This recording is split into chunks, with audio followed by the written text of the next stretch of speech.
اگر آپ واقعی سکون کی زندگی جینا چاہتے ہیں تو یہ 4 راز اپنی زندگی میں شامل کر لیجئے۔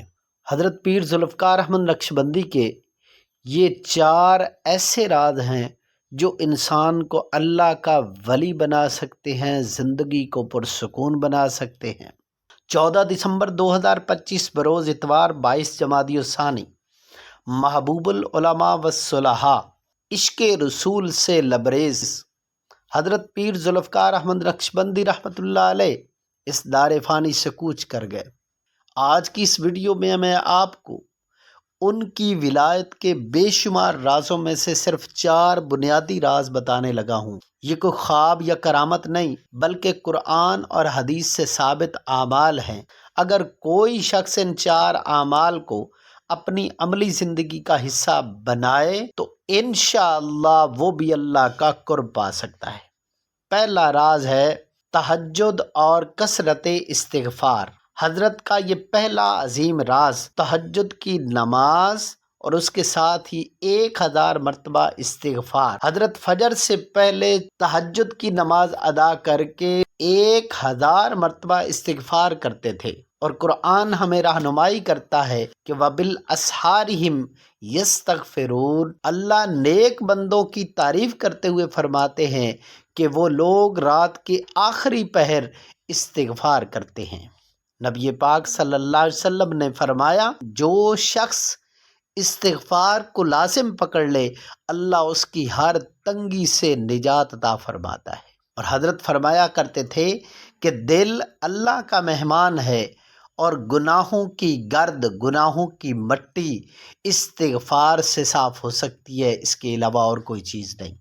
اور دوسرا راز، حضرت اسی تہجد کے وقت میں استغفار کے بعد 1000 مرتبہ درود شریف پڑھا کرتے تھے۔ کوئی مصروفیت ہو، کوئی عذر ہو، لیکن درود شریف کا حضرت ناغہ نہیں کرتے تھے۔ اور قرآن پاک کے اندر آتا ہے، ان اللہ وملائکتہ یصلون علی النبی یا ایھا الذین آمنوا صلوا علیہ وسلموا تسلیما۔ بے شک اللہ اور اس کے فرشتے نبی پاک صلی اللہ علیہ وسلم کی ذات گرامی پر درود بھیجتے ہیں۔ اے ایمان والو، تم بھی نبی پاک صلی اللہ علیہ وسلم پر درود اور سلام بھیجو۔ نبی پاک صلی اللہ علیہ وسلم نے فرمایا کہ جو مجھ پر 1 مرتبہ درود بھیجتا ہے اللہ اس پر 10 رحمتیں نازل فرماتا ہے۔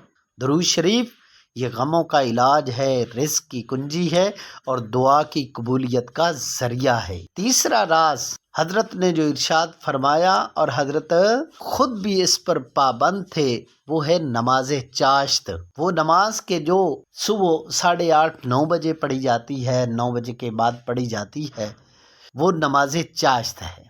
جب لوگ رزق کی تلاش میں نکلتے تو حضرت اللہ کے حضور کھڑے ہو جاتے، اور نبی پاک صلی اللہ علیہ وسلم نے اس نماز کے بارے میں فرمایا کہ اے آدم کے بیٹے، دن کے آغاز میں میرے لیے 4 رکعت پڑھو، دن کے ختم ہونے تک کافی ہو جاؤں۔ حضرت نے پوری زندگی رزق کی تنگی نہیں دیکھی، کیونکہ رزق اللہ کے ہاتھ میں ہے۔ چوتھا راز حضرت فرماتے ہیں کہ میں ہر رات سورۃ الواقعہ کی تلاوت کرتا تھا۔ نبی پاک صلی اللہ علیہ وسلم نے فرمایا کہ جو شخص ہر رات سورۃ الواقعہ پڑھے اسے کبھی فقر نہیں پہنچے گا۔ یہ قرآن کا وہ نسخہ ہے جو رزق کی پریشانی ختم کرتا ہے۔ تو آج کی بات کا خلاصہ یہ نکلا کہ یہ 4 راز یعنی تہجد، استغفار، کثرت درود شریف، نماز چاشت اور سورۃ الواقعہ، یہی وہ اعمال ہیں جو حضرت پیر ذوالفقار احمد نقشبندی کو اللہ کا ولی بنانے کا ذریعہ بنے۔ یہ اعمال آج بھی زندہ ہے، بس عمل کرنے والا چاہیے۔